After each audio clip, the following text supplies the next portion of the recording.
Mighty Number 9 got delayed again till 2016. Now, it's speculated either the virtual release is going to stay on September 15th or 16th, but however, physical copies are probably going to get pushed back to 2016 because apparently there have been game stores that have it in their systems that just such. It's going to be pushed back to 2016.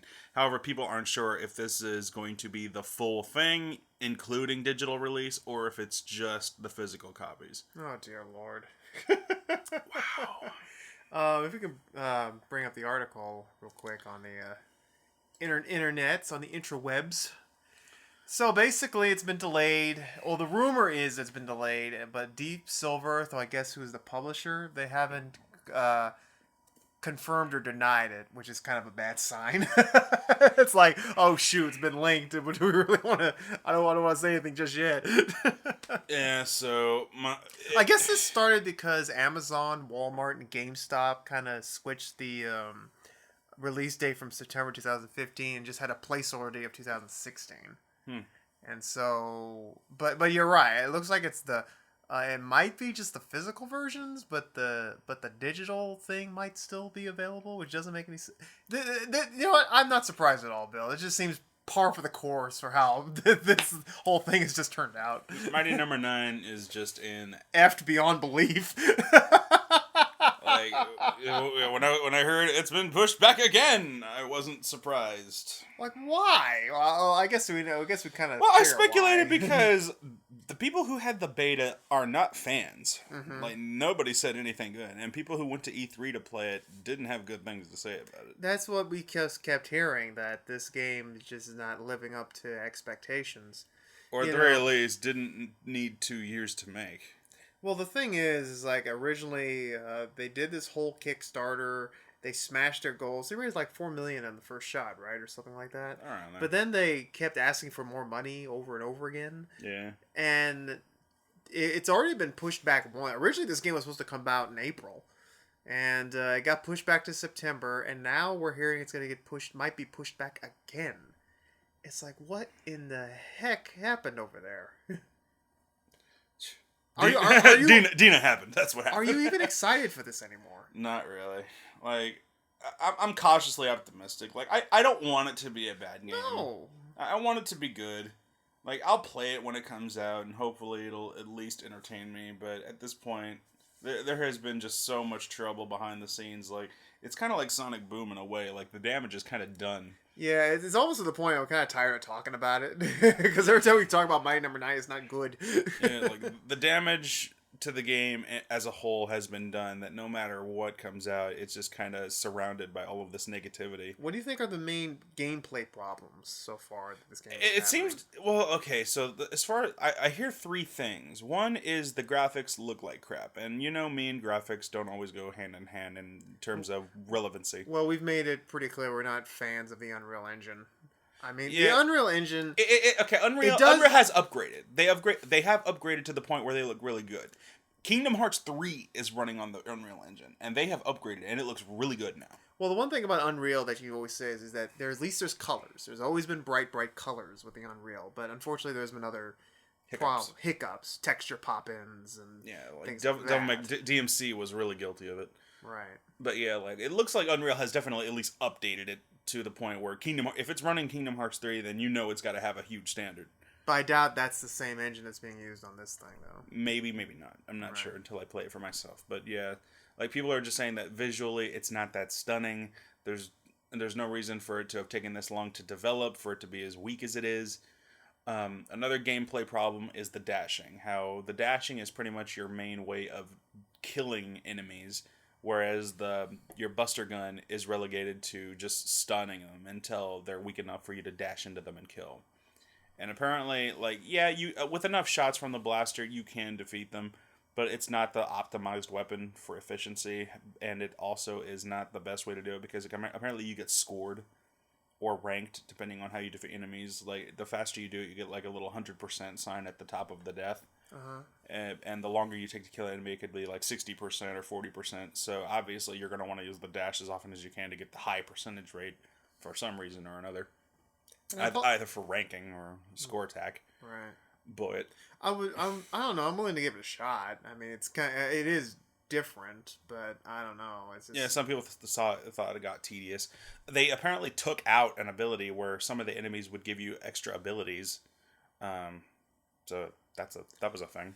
so. Was like, is the gameplay just too boring, or I guess like, and then it goes back to you made an interesting theory a couple days yesterday hmm that you feel that maybe nowadays the whole regular platform thing just doesn't sell anymore. That you really have to go for the more Metroidvania style if you want to be more Yeah, like successful. honestly, I think you do because you get a lot of longevity, you get a lot of replay value. There's a lot of secrets that you might have missed. You probably did miss because you have to go back there with areas and weapons and secrets that you have now that you couldn't. I mean, Castlevania Symphony of the Night is the probably the perfect and best example of this, where there were only so many places you could go at startup, and so many places you could find and go back to later in the game once you got certain items and abilities that allowed you to progress further in areas you didn't necessarily have to go to. There's a lot of secrets, optional bosses, optional levels, optional stuff to do. Like you can beat. I've beaten Castlevania Symphony of the Night in 2 hours, and that's only going a specific route and getting what I need to progress.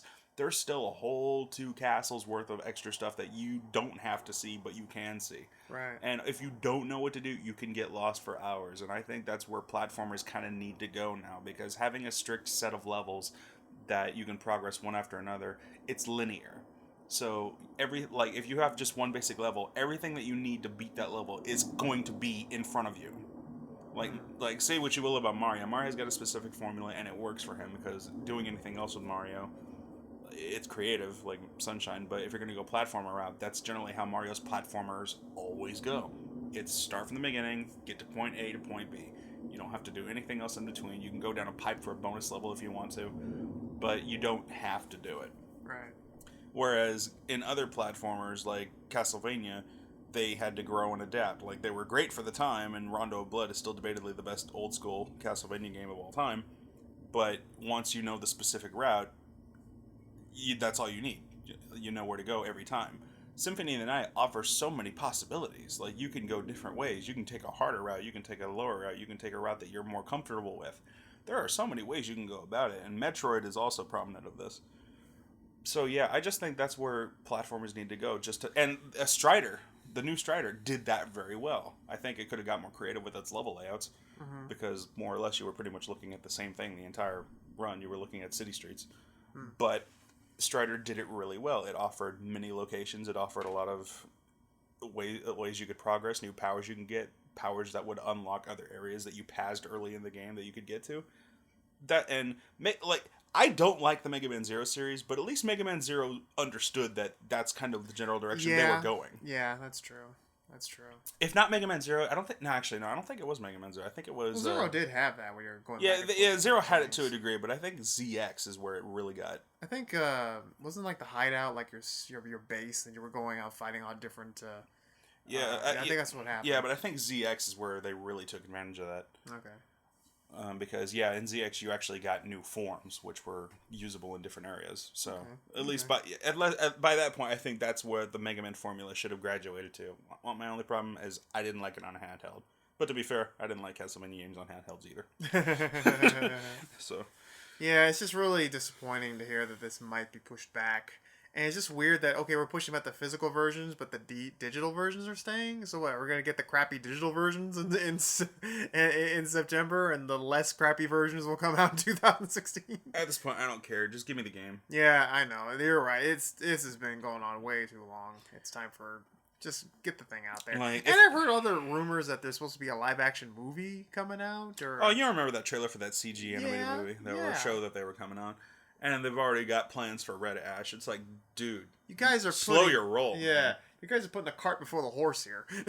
I mean, you're literally pulling a Bubsy here. Exactly. Like, you're putting so much emphasis on the character without developing everything around this character just to make sure that it works. You haven't released anything yet. For all you know, Mighty Number 9 might be your only game. You might not get that money back. Yeah. And remember, you were kickstarting this, so yeah, it's not like you can fully fund another game right now. Especially when the fans aren't eager for it, considering all this negative all the negative press surrounding this mess. Right. I mean, show us you're capable first before you start announcing we're going to make a successor to Mega Man Legends 3, but not really. Well, I'm not surprised.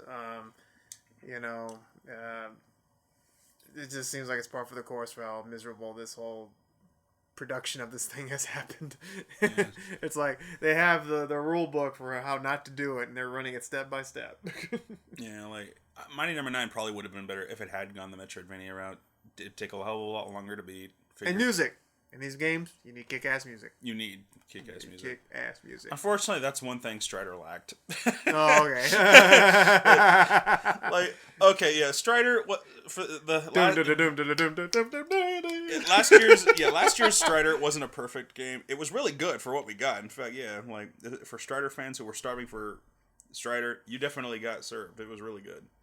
It was basic. It was simple. The level layout's not too creative. It was pretty much just the entire city all over the place. You didn't get to see gardens or any outrageous place. It all had that same color tone of blue. Which, if you're going for a sci-fi adventure, I guess it's okay. But, yeah, unfortunately, music wasn't that good either. Like, it was good in the beginning because it was actually playing the traditional Strider theme. But after that, it was, I can't remember a single track. Like, if I can't hum your music, then, yeah, you're doing something wrong. Well, I guess we'll just have to wait and see what happens. Yeah. If you're still looking forward to Mighty Number 9, that's good. I mean, again, I don't want this game to be bad. I'd like for it to be a step up and a reminder, and just to show Capcom that there's still a formula to this. But unfortunately, if it's platforms and levels and like, I think Mega Man needs to graduate. I think Mega Man needs to grow and adapt. In fact, look up, if you still haven't done this, look up Mega Man X Corrupted. That is a fan-made game, still in development. It's been in development for a long time, but the guy is still updating with new videos of new level layouts. It is a Mega Man X 16-bit Super Nintendo style Metroidvania Mega Man X game, and my god, is it beautiful. Like, every time this guy releases a new video, all of the fans are just constant, and the guy gets thousands of views in these videos, like, release the fucking game! Because it looks so good. He's got new power, he's got so many new power-ups. And here comes Capcom. Like, I'm not even kidding. I'm gonna look up Mega Man X Corrupted right after this video just to make sure and see what else he's updated. Because my god, Mega Man X Corrupted, tell that guy, work on the game faster. So, yeah.